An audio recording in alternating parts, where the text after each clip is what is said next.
Well, last episode we reviewed The Phantom Menace. That means it's time to review the next prequel. Time to review Revenge of the Sith, shall we?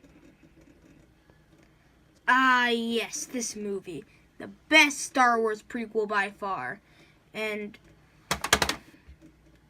what was that?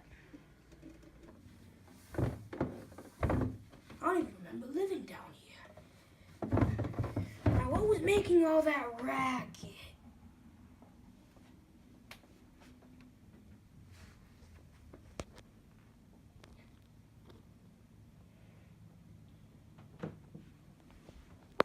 Oh no. Not this one. I can't escape it, can't I? I gotta review it, don't I? Oh, no. No.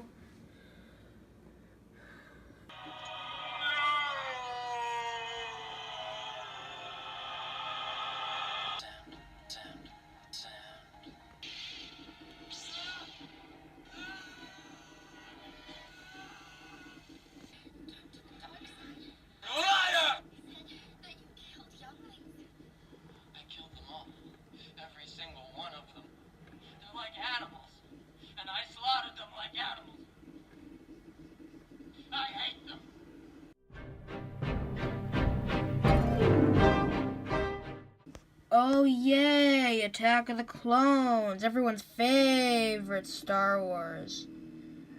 Okay, in all seriousness though, this is by far the second worst theatrical Star Wars release. The worst goes to the Clone Wars movie. And still, it's not that bad of a movie. Like The Phantom Menace, it's not a good Star Wars. I mean, it's not even an okay Star Wars. It's not a good Star Wars. It's an Star Wars. If anything, it's just as good and bad as the first movie. Let's get to some reasons. Let's say some good things I like about this movie. Cue the stop motion video. The boy grew up and became a Jedi. He met the girl who used to be the queen, but somebody was trying to get her. It was a big chase, and then the boy and girl went on vacation. Meanwhile, the Jedi met a bounty hunter, and his son, and his clones. The boy went back to the desert and kind of lost him, but the girl still liked him. Then everybody went to another desert, but that wasn't such a great idea. Then their friends showed up to save the day.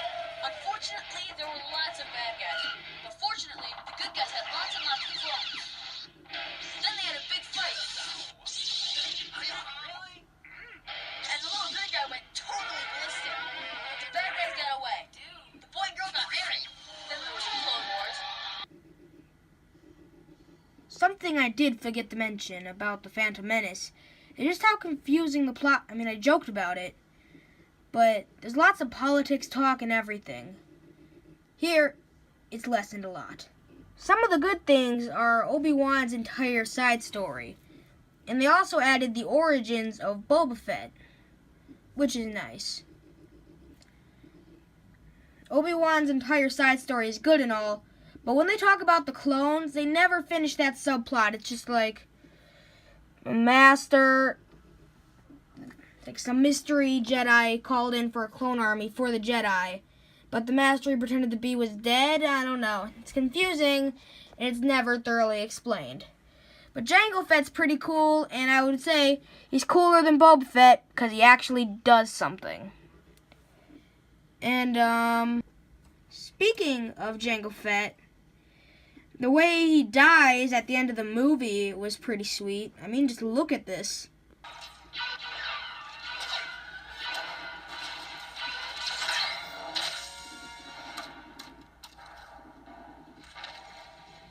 I mean, seriously though, that was brutal. Also, Mace Windu, purple lightsaber. Awesome. Another thing I like is, they got rid of that Muppet Yoda from episode 1. Show an image of it now. I mean, just look at this. I mean, I talked about how ugly Yoda was in the Phantom Menace review. And I'm glad that on the Blu-ray of the Phantom Menace, they CG'd Yoda. Because that Muppet Yoda was ugh, it looked so weird. Also, if anything more hilarious than it is good, Yoda versus Count Dooku. I mean, just look at this. Slow green guy doing all these cool flips, his lightsaber duel. Do I need to say anything? It's hilarious. Also, this is the best scene in any Star Wars ever. I don't like sand. It's coarse, rough, and irritating.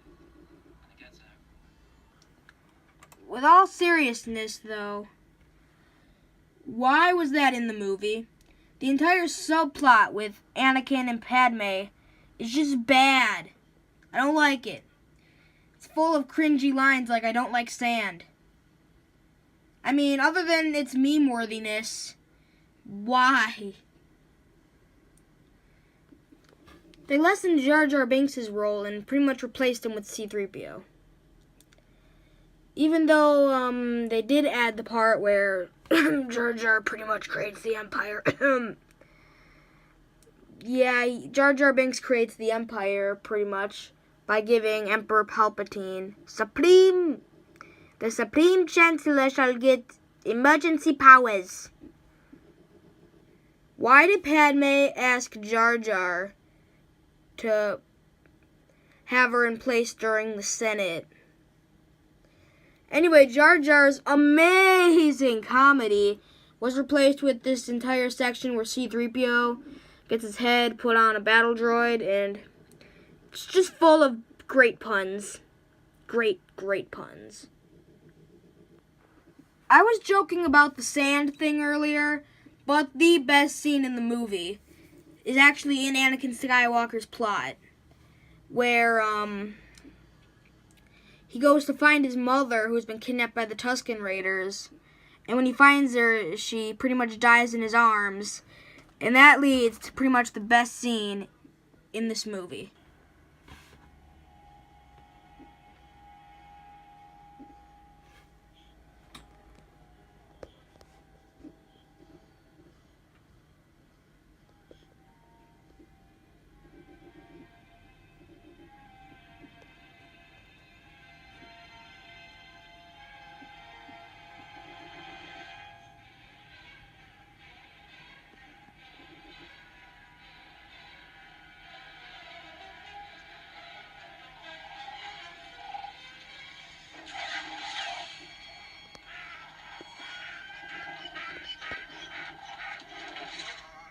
Did I mention the best part of the prequels is John Williams' score? I think it's John Williams. I don't care, though. If I get it wrong, it'll be embarrassing and all. But the score in these movies is awesome. Duel of the Fates in Episode 1. And this sound when Anakin is, before he slaughters the Tusken Raiders. It's like the first hint of Darth Vader in Anakin Skywalker. Even though it was ruined with the whole "I hate them" thing next. Hayden Christensen's acting isn't very good. Once again, other than this scene, a lot of the Anakin Skywalker and Padme plot is bad. The Obi-Wan plot is a lot better. And hilariously, that's the only good Obi-Wan plot in the prequels. He was barely in Episode 1. And here his plot is amazing, and in the next movie it's boring. I don't like it very much. I think the biggest problem with Attack of the Clones in general is just the fact that I don't remember anything from it. Episode 1, you had the awesome lightsaber duel between Qui-Gon, Maul, and Obi-Wan. In Episode 3, you have Anakin's entire plot, the tragedy of Darth Plagueis, and the lightsaber duel between Yoda and Palpatine, the lightsaber duel between Anakin and Obi-Wan. The only things you remember from these movies is I don't like sand. It's coarse, rough, and irritating. You want to buy some death sticks? I don't want to sell you death sticks. I don't want to sell you death sticks. You want to go home? admittedly, the Death Sticks part is pretty funny. But Death Sticks and sand aside, there's nothing really to remember in this movie. But it's not that bad, so I'm going to give it the same rating I gave The Phantom Menace.